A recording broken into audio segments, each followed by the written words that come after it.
isha ama isilaysigu waa wax xaqiiq ah oo baadil aan ahayn. qof walbana waxaa qasab ku ah in isha uu iska ilaaliyo.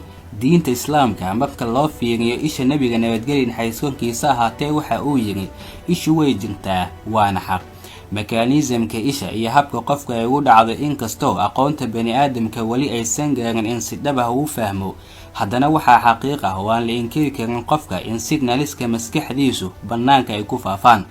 dadka qaar ishoodu waa kuwa aad u daran, qofkuna si degdeg ah ayay u saameyn kartaa. waxaana la rumaysan yahay dadka signaliska maskaxdooda iyo fiirsigoodu uu aadka u daran yahay in ay yihiin dadka ugu daran wax ilaysiga. qur-aanku waxa uu leeyahay nebi allow waxa ay ku dhow yihiin gaaladu in ishoodu ay kugu dilaan marka ay maqlaan qur-aanka. nabiga nabadgelyo naxariiskiisa ahaatee qof ayuu arkay ishiisa oo gaduud ah, waxa uuna ku yiri u duceeya waxa haayo ile.